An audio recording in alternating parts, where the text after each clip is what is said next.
ఇప్పుడు అన్ప్యాక్డ్ అరే చూద్దాం. అన్ప్యాక్డ్ అంటే ఏంటి? Unpacked array can be declared by adding size. It is very important. Size after array name. ఇది ఇంటూ బిట్ ఉన్నాయి కదా, మనకి ఇంటూ బిట్ లాజిక్ ఉంటాయి. ఫస్ట్ ఇంటూ బిట్ చూద్దాం. ఇది మాక్సిమం సైజ్ 32 బిట్ ఇంటూ గుర్తుపెట్టుకుంది 32 బిట్. ఇంకోటి ఈ ఇంటూ అరే నేమ్ 16 18 అంటే ఏంది? 16 rows 8 columns size 16 18. Next bit.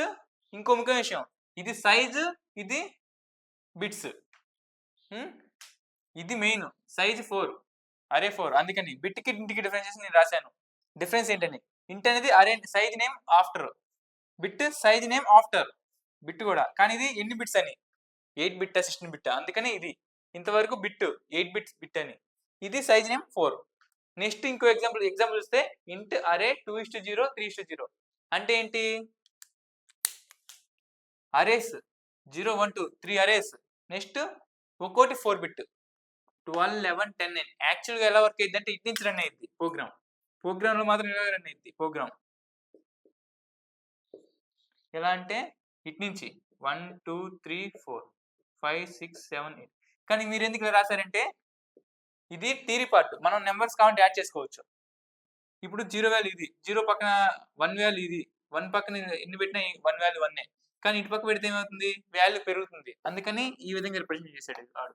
Theory part లాగా ఇంకా యాడ్ చేసుకోవచ్చు అని, ఇది స్టాక్ లాగా రన్ చేసేయడం వల్ల ఇలా రన్ అవుతుంది ప్రోగ్రామ్లో. ఎందుకంటే మనం ఇస్తాం కదా, డిఫాల్ట్ క్రియేట్ చేస్తాం. ఇది మ్యాక్సిమం నెంబర్ ఏదైనా యాడ్ చేసుకోవచ్చు. ఇప్పుడు దీని మీద ఒక ప్రోగ్రామ్ రాద్దాం. రాస్తే మీకు అర్థం అవుతుంది. ఇప్పుడు ఇది ప్రోగ్రామ్ అరే 2:0 3:0 0 1 2 4 బిట్స్ 4 నెంబర్స్ 1 నుంచి 12 వరకు నేను రిక్వైర్ చేశాను. ఇదంతా అన్ప్యాక్డ్ అరే.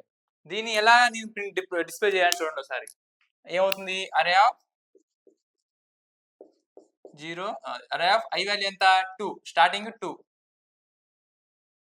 జే వాల్యూ 3.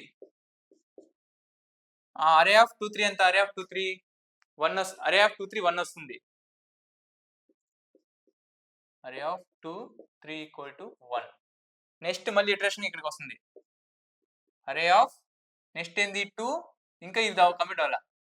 2 1 0 3 1 2 3 1 0 2 3 2 2 2 1 2 0 1 3 1 2 1 0 1 1 0 0 3 0 2 0 1 0 0. ఇది లాస్ట్, ఇది స్టార్టింగ్ బిట్, ఇది ఎండింగ్ బిట్. ఇంతే. ఇది వర్కింగ్ ప్రిన్సిపల్ ఆఫ్ అన్ప్యాక్డ్ అరే. నెక్స్ట్ ప్యాక్డ్ అరేకి వెళ్దాం. ఇంకో ముఖ్యమైన విషయం, అన్ప్యాక్డ్ ప్యాక్డ్ డిఫరెన్స్ బాగా నేర్చుకోండి. ఇంటర్వ్యూలో అడుగుతారు.